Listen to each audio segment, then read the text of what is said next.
Hi everyone, Emily here. I'm back again to do another how-to video. Today we're going to be talking about how to use a virtual visual schedule, specifically a First Then board. I've used this app many times with my students, and one of my favorite things about it is how easy it is to use when you're on the go.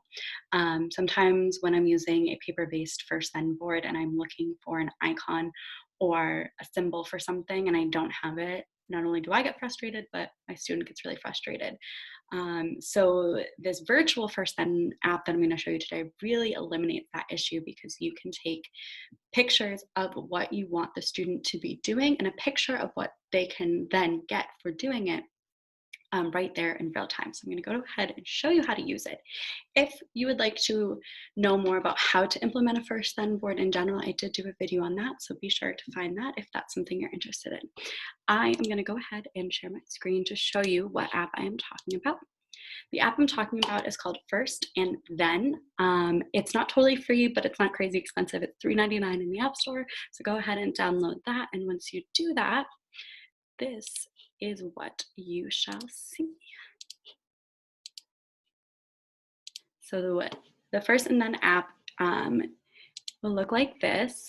And you're gonna have an empty square for first and empty square for then. Simply tap the first square, and once you do that, it's going to bring you to this page, and you can take images, icons, symbols from your photo library. You can search on Google, or you can take a picture right then and there.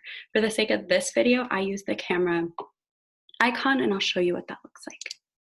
So I click camera, I took a picture. I want my student to be able to sit and do work in their book. Click use photo, and then I tapped the then, camera, took a picture of the iPad, use photo, and there you have it. A First Then board took all of 12 seconds to make, and now that visual is there, and it's going to go a lot further in terms of helping the student understand what their expectations are, and you can use a lot less verbal speech, so that is always a plus, I think.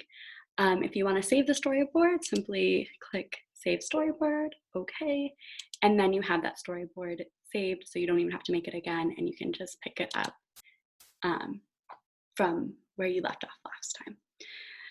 So that is my video for today on how to use a virtual First Then board. I hope you find this helpful, and as always, have a wonderful day, and thank you so much for taking the time to learn how to do that.